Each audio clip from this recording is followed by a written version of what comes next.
پہلی بات، طالب علم کے لیے کچھ ہدایات ہیں۔ ہدایت القاری، قرآن کریم کے طالب علم کے لیے ہدایات۔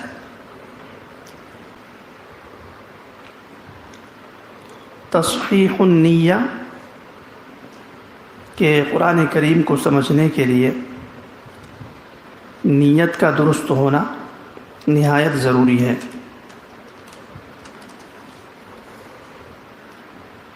رسول اکرم صلی اللہ علیہ وسلم نے حدیث پاک میں فرمایا انما الاعمال بالنیات، کہ تمام اعمال کا دار و مدار نیتوں پر ہے۔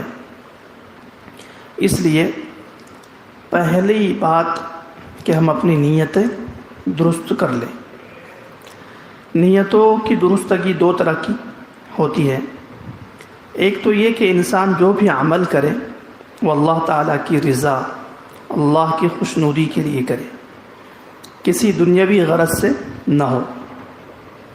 اور دوسری نیت کی درستگی یہ کہ انسان جب قرآن کریم کھولے، قرآن کریم کو سمجھنا چاہے، تو اس وقت وہ اپنے ظرف سے، اپنے دل سے ہر قسم کی ماضی کی نظریاتی اور عقیدے کی چیزیں نکال لیں، اور یہ نیت کر لیں کہ اب آج کے بعد اس قرآن کے درس میں جو میں سنوں گا اس کے مطابق اپنا نظریہ اور عقیدہ بناؤں گا۔ اس سے یہ فائدہ ہوتا ہے کہ انسان کو حق قبول کرنے میں آسانی ہوتی ہے۔ اگر آپ کے ظرف میں اور آپ کے پیالے میں پہلے سے کوئی نظریہ موجود ہے اور آپ نے ایک ذہن بنایا ہوا ہے اور آ کر بیٹھ گئے، تو بجائے آپ حق کے تابع ہونے کے اپنے نظریے کے تابع حق کو کر لیں گے، اور پھر اس کے مطابق آپ قرآن کریم کی آیات تلاش کریں۔ تو نیت کی درستگی پہلا۔ نمبر 2 لکھیے، التزام الطہارہ۔ قرآن کریم کو سمجھنے والا طالب علم ضروری ہے اس کے لیے کہ وہ پاکیزگی کا اہتمام کرے۔ طہارت، پاکیزگی۔ پاکیزگی کا مطلب ہوتا ہے کہ ظاہری اور باطنی دونوں اعتبار سے اپنے آپ کو صاف اور پاک کرے۔ قرآن کریم نے فرمایا لا یمسہ الا المطہرون، کہ قرآن کو تو صرف پاکیزہ لوگ ہی چھوتے۔ تو ایک تو پاکیزگی یہ کہ ہم نے وضو کیا اور ہم ظاہری اعتبار سے حلیہ لباس میں پاکیزہ ہے۔ دوسرا یہ کہ ہمارے دل میں اور غیر اللہ کی محبتیں ہیں، تو اس کو بھی ہم نکالتے ہیں۔ تو التزام الطہارہ۔ نمبر 3، تیسری چیز ہے تعظیم القرآن المجید۔ تعظیم القرآن المجید، قرآن کریم کی تعظیم کرنا۔ قرآن کریم اللہ کی نازل کردہ تمام کتابوں میں سب سے بڑی کتاب ہے، اور یہ رسول اللہ صلی اللہ علیہ وسلم کا آخری سب سے بڑا معجزہ ہے جو جیتا جاگتا قیامت تک رہے گا۔ دوسرے معجزات تو وقتی تھے، لیکن یہ ایسا معجزہ ہے جو ہر وقت موجود ہے، گویا کہ ہم اللہ تعالیٰ کے الفاظ پڑھتے ہیں، سمجھتے ہیں۔ تو قرآن کی عظمت ہمارے دل میں ہونا چاہیے۔ قرآن کی عظمت کے بہت سارے طریقے، ایک تو یہ کہ ہم قرآن کا احترام کریں، اس کو چومیں، اس کو ایک بلند جگہ، بلند مقام عطا کریں، لیکن دوسرا اہتمام یہ کہ ہم قرآن کریم کو سمجھیں، اس پر عمل کریں اور انسانیت کو قرآن کریم کے پیغام کے قریب لائیں۔ قرآن کریم نے فرمایا ذالک الکتاب لا ریب فیہ، کہ یہ ایسی کتاب ہے کہ جس میں کسی قسم کا کوئی شک نہیں ہے۔ قرآن کریم کی تعظیم۔ نمبر 4، کثرت ذکر اللہ، کہ قرآن کریم کو سمجھنے کے لیے ضروری ہے کہ انسان فرائض و واجبات والا جو ذکر ہم کرتے ہیں اس کے علاوہ دوامی طور پر ہمیشگی کے اعتبار سے اٹھتے بیٹھتے اللہ کو یاد کرے، اس لیے کہ دنیاوی جتنی خواہشات ہے، جتنے کام ہیں، جتنی ضروریات ہیں، اس میں سکون نہیں ہے۔ سکون کس میں ہے؟ اللہ کے ذکر میں ہے۔ اللہ نے فرمایا الا بذکر اللہ تطمئن القلوب، کہ اللہ کی یاد سے ہی دلوں کو اطمینان حاصل ہوتا ہے۔ تو ذکر بھی اٹھتے بیٹھتے اللہ کو یاد کرنا چاہیے، قرآن کریم کو سمجھنے والے کے لیے ضروری ہے۔ نمبر 5، الاجتناب عن فضول النظر والکلام۔ قرآن کریم کا طالب علم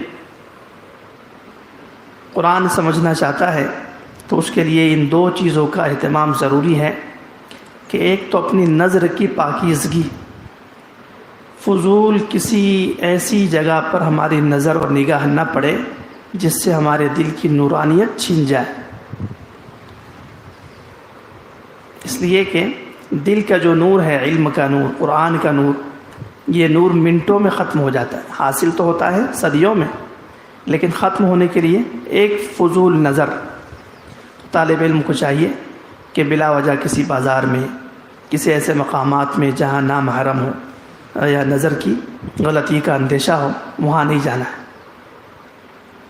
نظر سے بچانا ہے۔ اللہ نے فرمایا یعلم خائنۃ الاعین وما تخفی الصدور، کہ انسان کی نظر جو خیانت کرتی ہے تو اللہ تعالیٰ اس کو جانتا ہے، اور پھر اس خیانت کے بعد جو دل میں آپ کے گزرتی ہے، خیالات میں جو بنتی ہیں، اللہ تعالیٰ اس کو بھی جانتا ہے۔ فضول نظر نہیں۔ اسی طرح دوسری بات، فضول گفتگو، فضول کلام، فضول گوئی، اس سے بھی احتراز ضروری ہے، بچنا ضروری ہے۔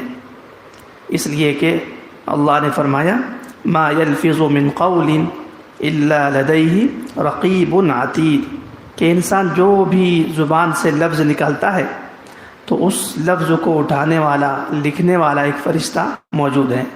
تو انسان کو چاہیے کہ فضول نظر بھی نہ ڈالے اور فضول گفتگو بھی نہ کرے، اس سے علم آئے گا۔ نمبر 6، الاجتناب عن صحبت الاغنیاء واہل الہوى۔ طالب علم کو چاہیے کہ وہ دنیاوی چیزوں کی خواہشات اور دنیا کے مال دولت کے لیے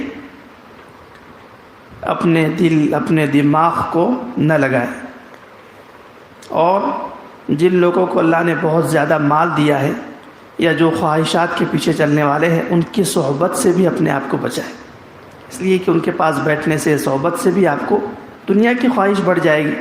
آپ سوچیں گے کہ میں بھی اتنا کماؤں، اتنا پیسہ لاؤں، تو یہ صحبت کی وجہ سے آپ پھر علم کی دولت سے محروم ہو جائیں۔ تو مالداروں کی صحبت، یا یوں کہہ لو خواہشات کے پیچھے چلنے والوں کی صحبت، کیونکہ مالدار میں بھی نیک لوگ ہوتے ہیں، مطلب یہ ہے کہ خواہشات کے پیچھے چلنے والوں کی صحبت سے اپنے آپ کو بچانا۔ قرآن کریم نے فرمایا افرأیت من اتخذ الہہ ہوا، کیا آپ نے اس کو دیکھا نہیں جس نے اپنی خواہشات کو ہی خدا بنا لیا، جو دل میں آتا ہے وہ کرتا ہے، احکامات کی پابندی نہیں کرتا۔ تو ایسے خواہشات کے بندے کی صحبت سے بچنا ہے۔ اللہ تعالیٰ کے نبی علیہ السلام نے فرمایا ایاک ومجالست الاغنیاء، خیال کرنا کہ مالداروں کی مجلسوں سے پرہیز کرنا۔ نمبر 7، اختیار صحبت العلماء والصلحاء، اہل علم کی، نیک لوگوں کی صحبت اختیار کرنا۔ جہاں بھی نیک لوگ نظر آئے، اہل علم، علماء نظر آئے، تو ان کی صحبت میں جا کر بیٹھنا، اس لیے کہ جس کو اللہ کی جتنی پہچان اور معرفت ہوتی ہے وہ اللہ سے اتنا ڈرتا ہے، اور اہل علم کو اللہ کی معرفت زیادہ ہوتی ہے تو عظمت بھی زیادہ ہوتی ہے۔ کسی انسان کو کسی کی پہچان زیادہ ہوگی تو اس کی عظمت بڑھے گی نا۔ تو اہل علم کو اللہ نے کہا انما یخشی اللہ من عبادہ العلماء، کہ اللہ سے ڈرنے والے اس کے بندوں میں اہل علم ہیں، اس لیے کہ ان کو اللہ کی معرفت زیادہ ہوتی ہے۔ تو اہل علم کی صحبت میں، نیک لوگوں کی صحبت میں بیٹھنا ہے۔ یہ 7 اصول کس کے لیے ہے؟ قرآن کریم کے پڑھنے والے کی.